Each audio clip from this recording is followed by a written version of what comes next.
no video kak pirampus. Ya, so gere.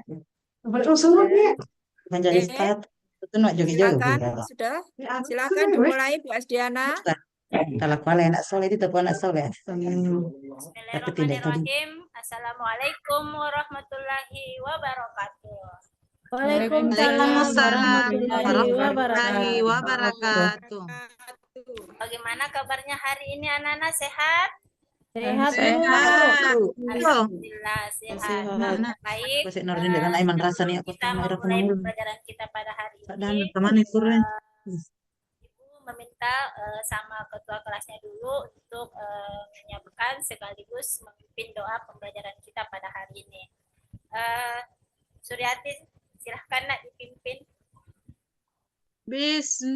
Teman-teman, kita memulai berdoa dulu. Bismillahirrahmanirrahim.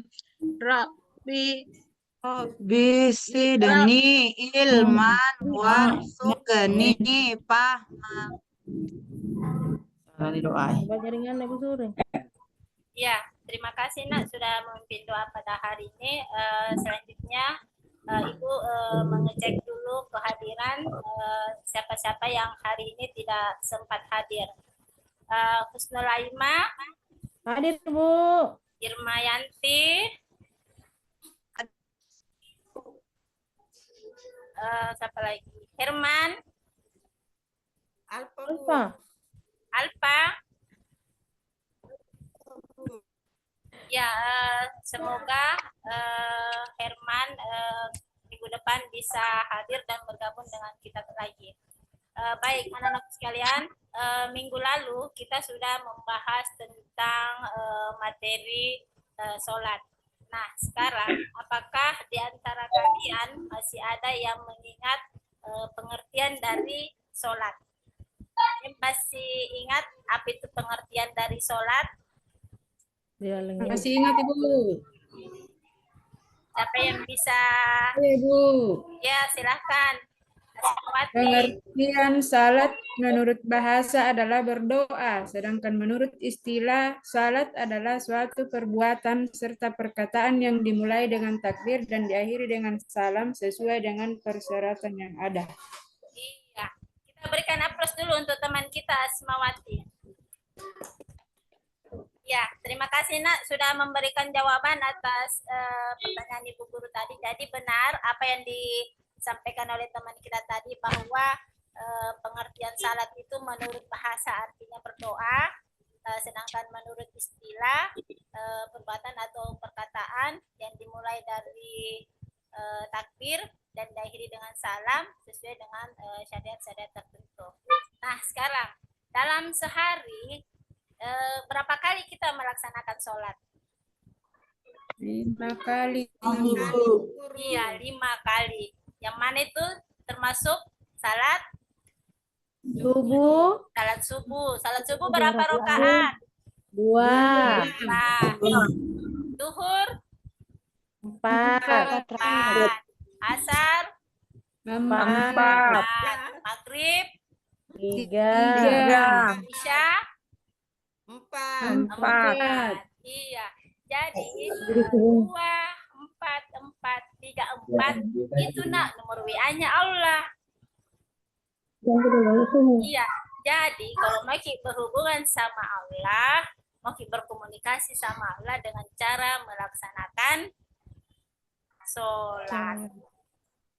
Nah, baik. Anak-anakku sekalian, untuk hari ini kita akan mempelajari materi tentang sujud. Sebentar Ibu, bagikan dulu PPT-nya.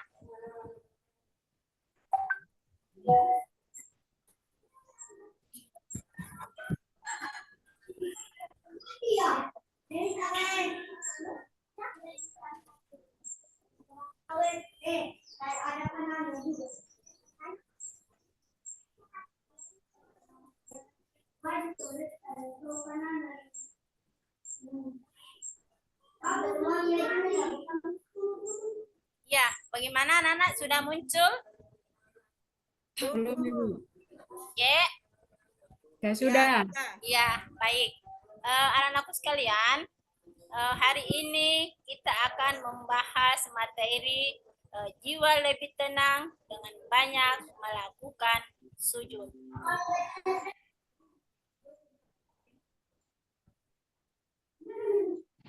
Apa itu sujud? Sujud adalah salah satu rukun salat yang merupakan satu bentuk kepasrahan dan penghambaan diri kepada Allah Subhanahu wa Ta'ala. Hanya kepada Allah sajalah manusia itu boleh bersujud. Jadi kita tidak boleh bersujud selain di hadapan Allah Subhanahu wa Ta'ala.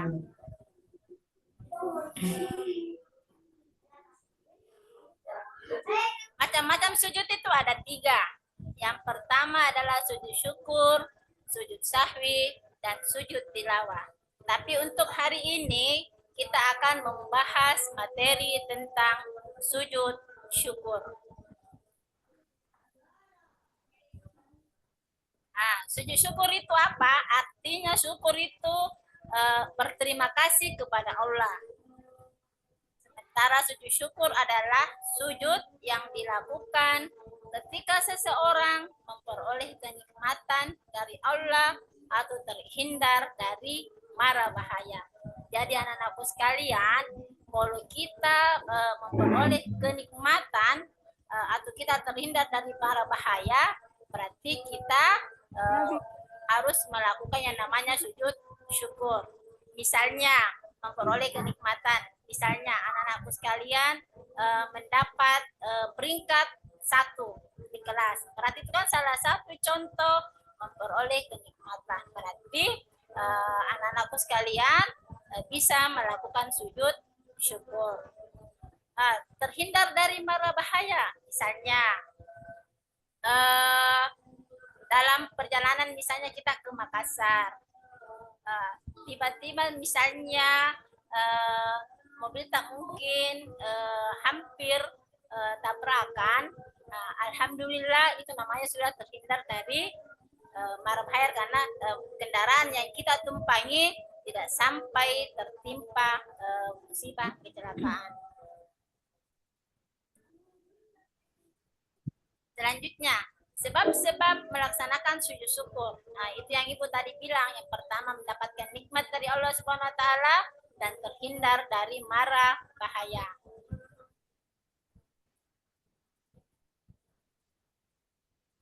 Contoh-contoh sujud syukur. Ini salah satu contoh sujud syukur. Misalnya, Pak Hamid baru selesai menunaikan ibadah haji. Dia tiba kembali di tanah air. Sesaat setelah mendarat di bandara, Pak Hamid melakukan sujud. Miftah yang ikut menjemput saat itu melihat ayahnya sedang sujud. Dia kemudian bertanya, "Ayah, tadi melakukan sujud apa?" Pak Hamdi menjawab, "Itu namanya sujud syukur." Kenapa? Karena Pak Hamdi selamat kembali ke tanah airnya. Jadi dia melakukan sujud syukur.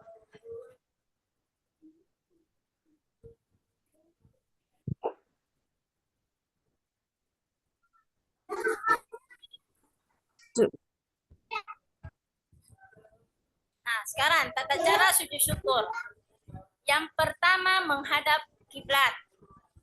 Jadi kalau kita mau melaksanakan sujud syukur itu harus juga menghadap kiblat, bukan cuman di saat kita mau melaksanakan sholat harus menghadap kiblat, tetapi di saat kita melakukan sujud syukur itu harus juga kita menghadap ke kiblat. Yang kedua, niat untuk sujud syukur. Jadi jangan lupa sampai tidak berniat.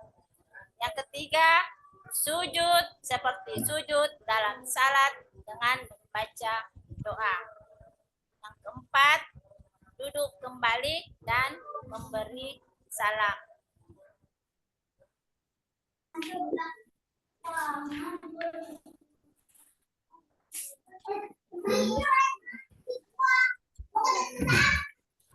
Hikmah sujud syukur.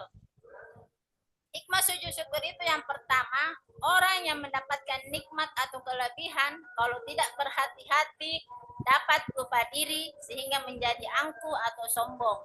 Orang yang melakukan sujud syukur akan terhindar dari sifat sombong atau angkuh. Jadi itu hikmah yang pertama, kalau kita selalu melakukan sujud syukur atas nikmat yang kita peroleh, maka kita akan terhindar dari sifat sombong atau angkuh.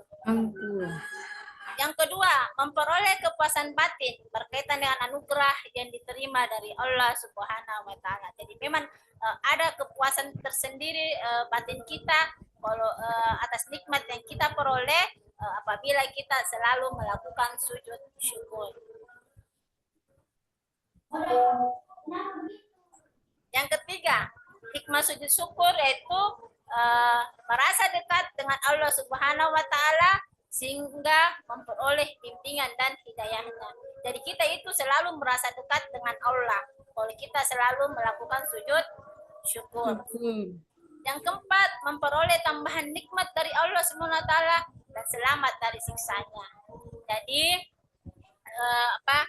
nikmat yang kita peroleh itu, kalau kita selalu bersyukur, maka nikmat yang kita peroleh itu akan bertambah.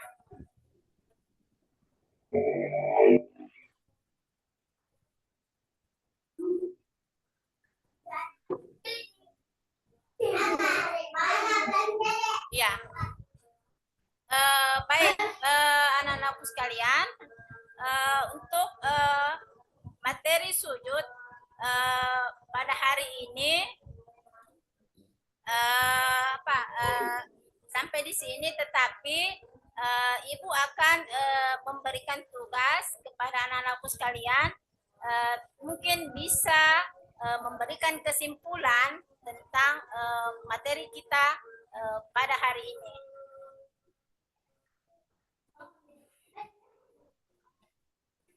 Ada yang bisa menyimpulkan materi kita pada hari ini?